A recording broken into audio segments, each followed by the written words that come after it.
हज़रत अबू सईद खुदरी रज़ी अल्लाह ताला अन्हु हदीस के रावी हैं, बुखारी में मौजूद है। इरशाद फरमाते हैं कि हम एक सफ़र पे थे, वापस आ रहे थे, एक जगह रात को क़याम किया, सोना था, बस्ती थी। बस्ती के लोगों ने ना खाना पूछा ना पानी पूछा, कोई ज़ियाफ़त नहीं की। आधी रात का वक्त आया तो एक बंदा दौड़ा दौड़ा आया, कहने लगा हमारे सरदार को बिच्छू ने काट लिया है, तुम में से कोई बंदा दम दरूद कर लेता है? तो एक सहाबी कहने लगे कर तो लेते हैं, पर तुमने चूंकि हमें खाना पानी तक नहीं पूछा, तुम अगर दम कराओगे तो मुफ्त नहीं करेंगे। बुखारी पढ़ रहा हूँ, पैसे लगेंगे। कितने पैसे? बकरियों का एक रेवड़ पूरा। शारहीन ने लिखा है 40 बकरियां। कितने दमा दियाँ? ओ भाई, इससे कोई बंदा जवाज ना ले कि पैसे लेने जायज़ हैं, इससे जवाज ना हासिल करे। अब बात को समझे, पस मंजर क्या है। पानी तक नहीं तुमने पूछा। कुछ लोगों का इलाज होता है, उन्होंने कहा पैसे लेंगे, दम कर देंगे। सहाबी ने कहा, हज़रत अबू सईद खुदरी रज़ी अल्लाह ताला अन्हु फरमाते हैं वो चूंकि तंग थे, बिच्छू काट के, और सरदार को कहा चल तो सही ना। वो सहाबी गए, सूरह फातिहा पढ़ के दम किया, और हदीस बुखारी से मैं आपको दिखाऊंगा। लोग कहते हैं दम किधर से आ गया? बुखारी पढ़ रहा हूं, सही बुखारी। शिफा तो अल्लाह ने देनी है ना, रब करीम ने शिफा दे दी। बकरियां ले ली, आ गए जहां आराम कर रहे थे उस जगह। सहाबा में इख्तलाफ हो गया, कुछ कहने लगे बकरियां लेनी चाहिए थी, कुछ कहने लगे नहीं लेनी चाहिए थी। हज़रत अबू सईद खुदरी रज़ी अल्लाह ताला अन्हु फरमाते हैं फिर हमने फैसला किया चुप करके सो जाओ, सुबह हुजूर की बारगाह में जाएंगे। अगर करीम ने कहा लेनी चाहिए थी फिर तो मौज बन गई, और अगर कहा नहीं लेनी चाहिए थी तो बकरियां हाँक के वापस कर देंगे। मसला क्या है? कहते हैं सुबह गए हुजूर की बारगाह में, जाके मसला अर्ज किया, या रसूलल्लाह उन्होंने भी पानी कोई नहीं पूछा था, हमने भी कहा दम करेंगे तो पैसे लेंगे, तो हमने ये बकरियां ली हैं। शारहीन लिखते हैं 40 थी शायद। तो या रसूलल्लाह अब क्या करें? हुजूर मुस्कुराने लगे, और मुस्कुरा के पूछा अच्छा पढ़ा क्या था? या रसूलल्लाह सूरह फातिहा। फरमाया सिखाई किसने थी? कहा या रसूलल्लाह आपने। फरमाया फिर आधी बकरियां मेरी हैं, आधी तुम्हारी हैं।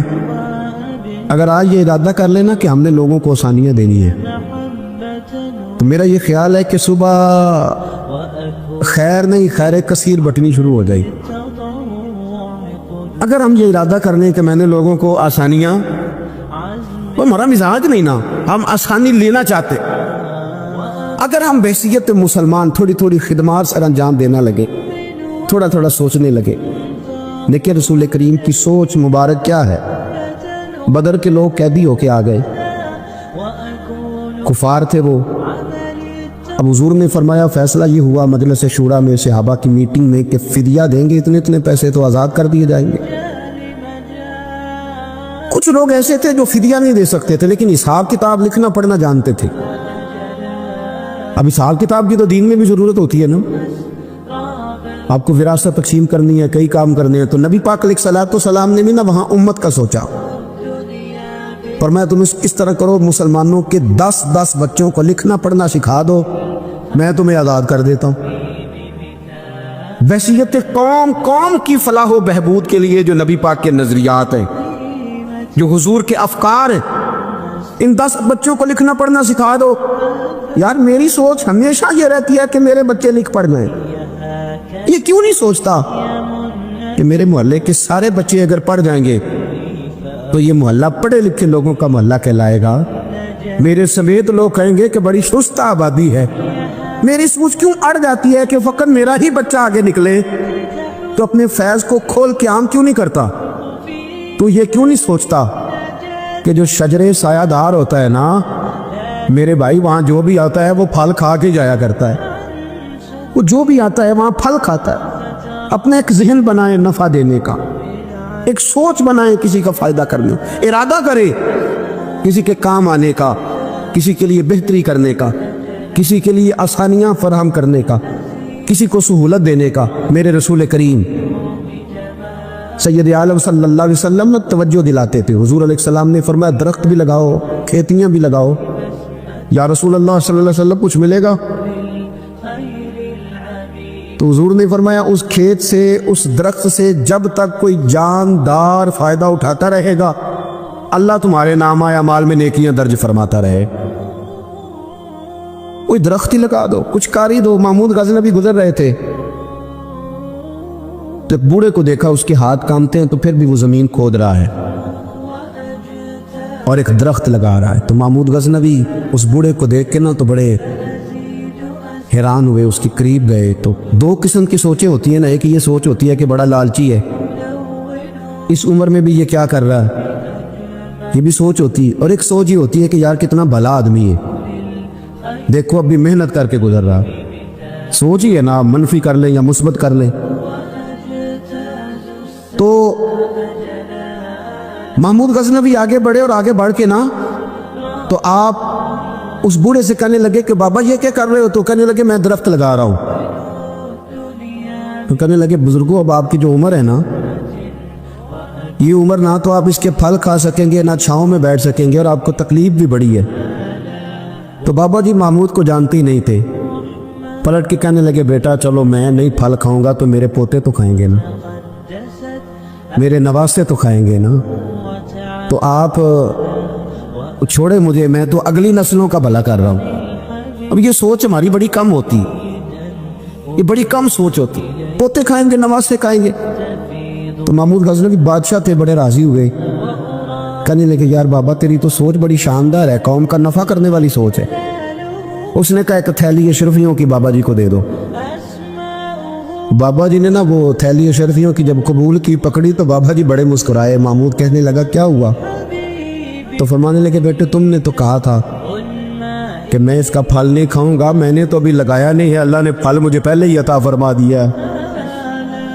तुम तो कह रहे थे कि फल नहीं खाऊंगा, अभी तो लगाया नहीं तो अल्लाह ने फल दे दिया। महमूद बड़ा राजी हुआ, उसने कहा यार बाबा तो बड़ी ऊंची सोच का मालिक है, एक थैली और दो बाबा जी को, और दे दो एक थैली। एक और थैली दी बाबा जी को तो बाबा जी फिर हंसे, कहने लगे महमूद मेरा खुलूस देख, मैं अल्लाह के बंदों का नफा करना चाहता था ना, तो मैंने अभी लगाया नहीं। लोगों के बाग में साल में एक दफा फल लगता है, अल्लाह ने मुझे 2 दफा फल अता कर दिया। महमूद ने कहा तीसरी भी दोगी बाबा जी को थैली। आप सोच तो बनाए ना साहब, हम ये समझते हैं कि शायद ये महदूद हो जाएगा, मैं किसी के बच्चे को पढ़ा दूंगा तो शायद वो मेरे बच्चे का नसीब ले उड़ेगा, मैं किसी को कुछ दे दूंगा तो शायद वो इधर से आके ना तो हमारा काम खराब कर जाए। ओ भाई ऐसा नहीं होता, इसको समझ, मेरा रब तो बड़ा करीम है, तू बांटता जाता है तो अल्लाह तुझे नवाजता जाता है, तू देता जाता है तो अल्लाह तुझे अता करता जाता है। आप ये ज़हन बनाएं, किसी का फायदा करने का, किसी का नफा करने का, किसी को कुछ दे डालने, किसी के ऊपर रहमत की बरखा बरसाने का आप इरादा करें, अल्लाह तबारक व तआला आपको नवाज देगा। हम जहां बैठे होते हैं ना, लोगों को हमारी जरूरत होती है। हजरत अब्दुल्लाह इब्न उमर रज़ी अल्लाह तआला अन्हु ने एक 100 दिनार अलग करके रखा हुआ था, पूरा 100 दिनार, बहुत बड़े पैसे होते थे उस जमाने में।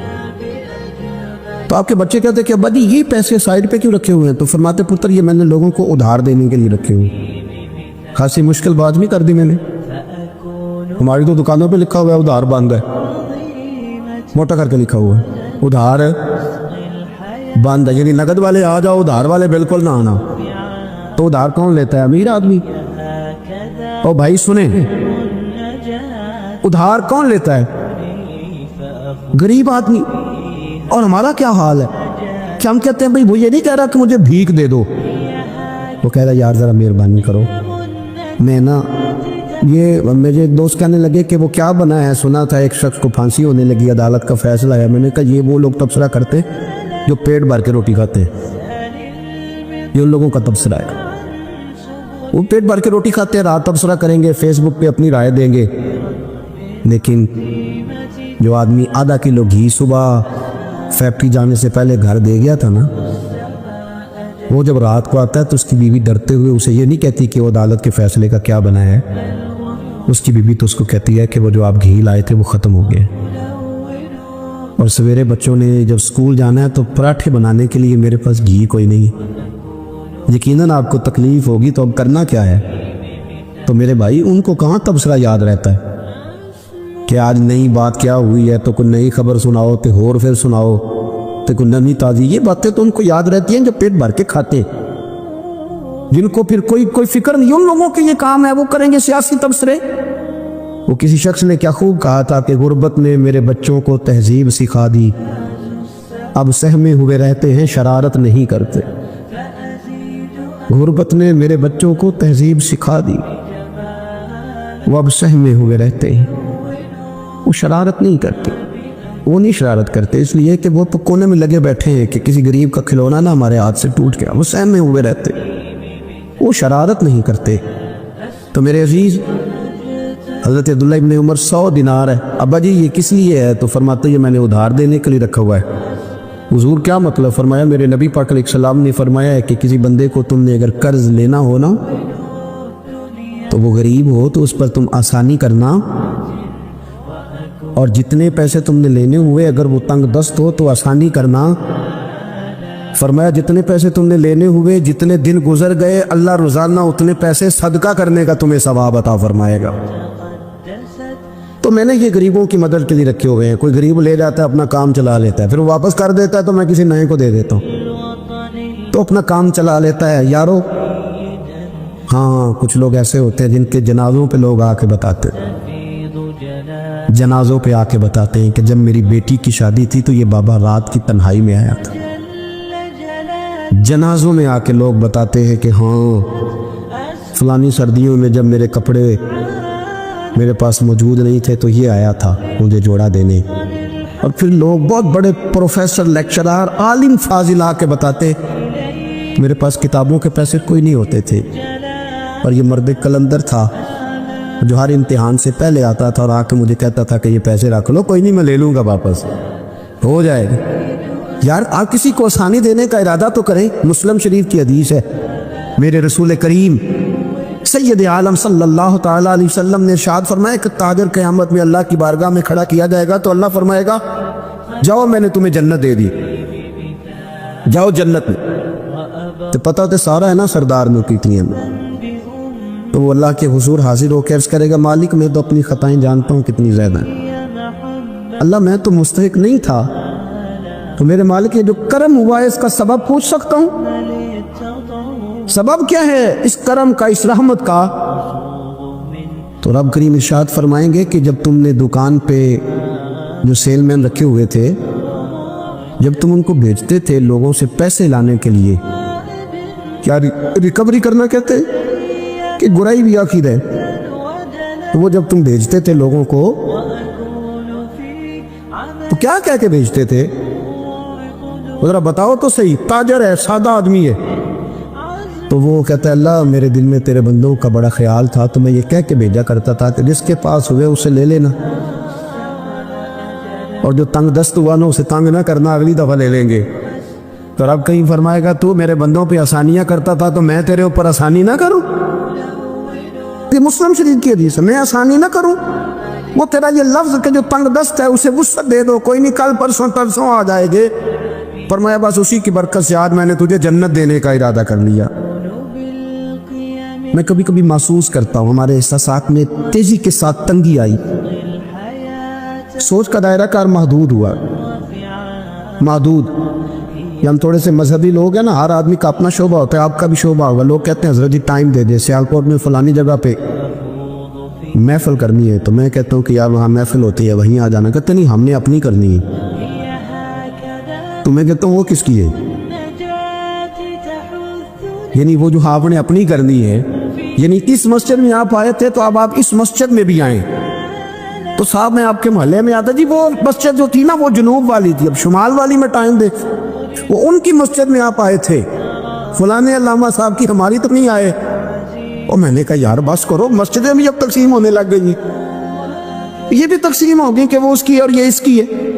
यानी आप अंदाजा करें कि हमारी ये सोच है कि इसमें भी कहीं कोई ऐसा उनसर ना हो कि कोई इज्तिमायत कहीं नजर आ जाए।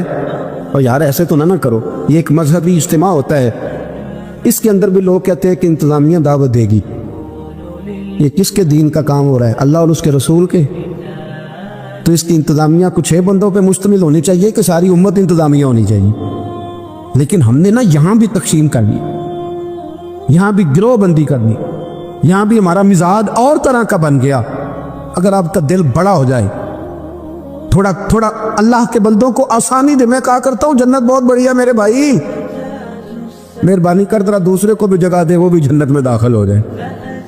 वो बड़ी वसी है, तू थोड़ी मेहरबानी कर, इतना महदूद ना कर इसको, थोड़ी सी ना आसानी कर। अल्लाह बड़ा करीम है, जगह दे इंशाअल्लाह ताला। जो किसी और का मुरीद है वो भी जन्नत में जाएगा अल्लाह की वजह।